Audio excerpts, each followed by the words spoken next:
160. Ente aneh en. Baby menjaga suaminya sendiri. Tapi ia menyempatkan mengunjungi Dokter Rahman. Ia harus dapat persetujuannya.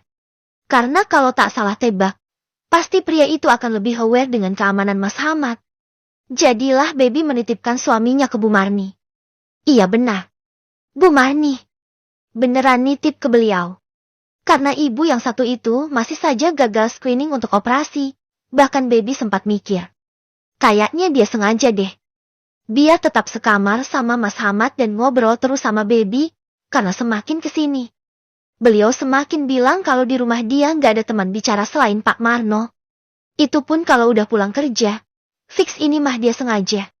Tapi ya ada faedahnya juga kan.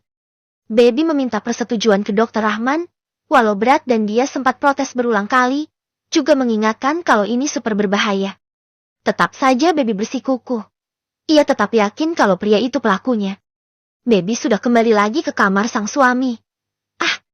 Di pagi cerah ini ia tak ceria. Yang ada tegang pakai banget. Sebentar lagi menuju zuhur. Sebentar lagi pula kemungkinan pria itu akan datang. Mas Hamadnya seperti kemarin, setelah makan pagi. Dia ngobrol hanya sebentar dan mengaku lelah. Kayaknya ada obat yang bikin tidur apa ya? Kenapa dia tidur terus sih? Tapi mending gini sih, kalau dia bangun dan terjaga malah tambah ribet. Ya gak sih? Mbak Baby. Jadi kamu harus di kamar mandi terus dong mbak. Biar gak ketahuan. Lah kalau kamunya di sini. Orang itu gak akan masuk.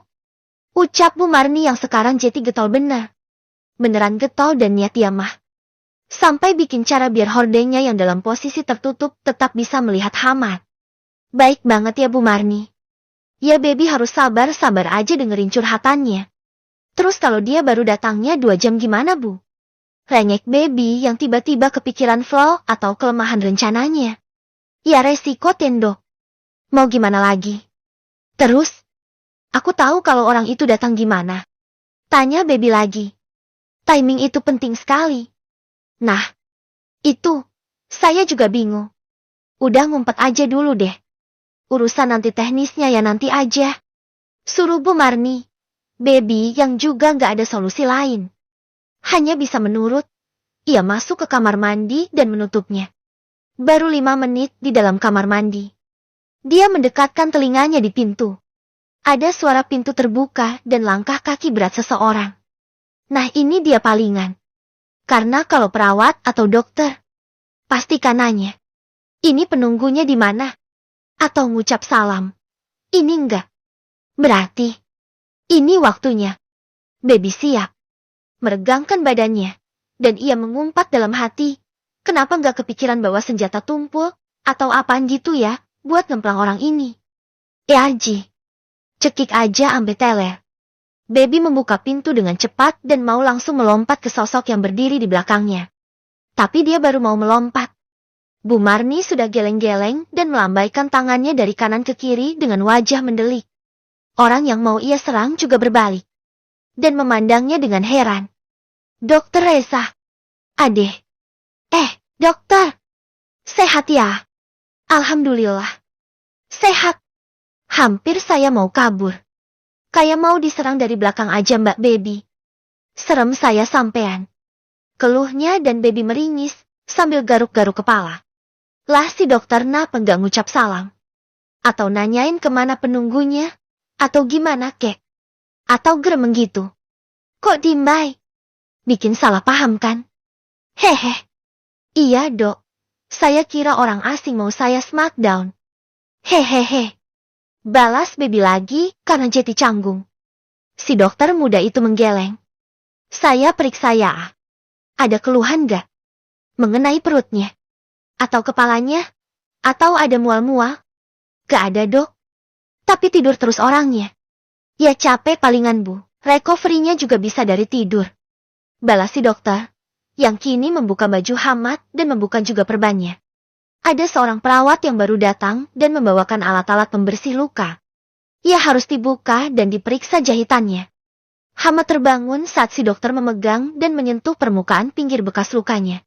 Perih palingan ya. Apa sakit? Makanya ampe kebangun.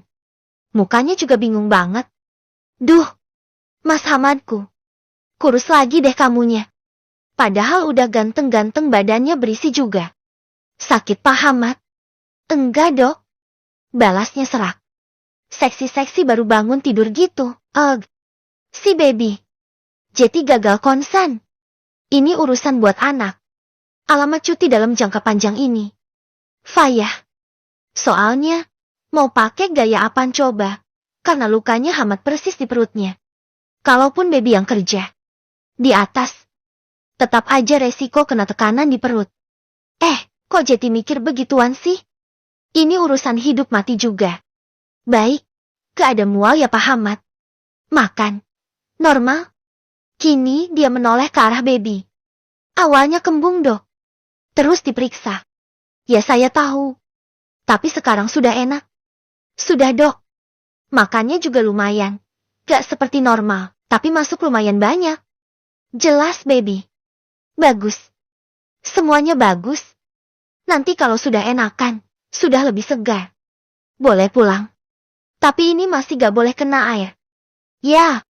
Sebulan lagi kontrol. Siap dok. Dokter itu pamit lagi dan baby mengelus-elus tangan suaminya. Biar cepat tidur lagi. Dia main mata dengan Bu Marni. Lah iki kepriben toh.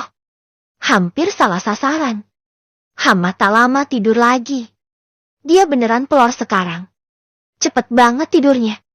Gimana sih, Bu, kok gak ngasih kode? Lah ya itu.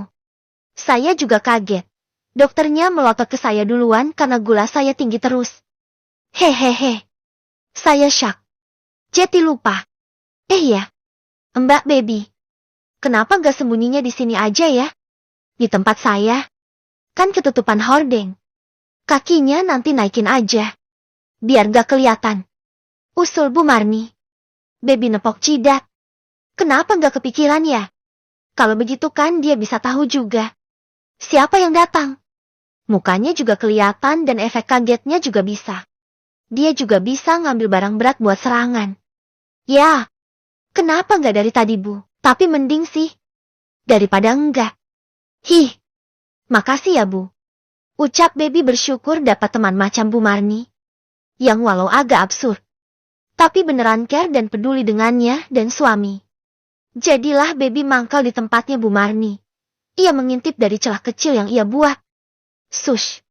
Jangan bilang-bilang sama Dokter Rahman dan yang lain. Tapi ia bolongin hordengnya buat tempat dia ngintip. Dia juga sudah siap tray makan dari rumah sakit buat ngemplang si orang itu. Lihat aja. Ente masuk, macem-macem. Kepala ente aneh kemplang. Pokoknya, ente sama aneh. Baby berdiam diri di kamarnya Bu Marni cukup lama, sampai Bu Marninya ketiduran juga. Nah, kan, kalau baby ada di kamar mandi. Awal gak payah ini. Baby sekalian sholat zuhur, takut nanti gak nutut.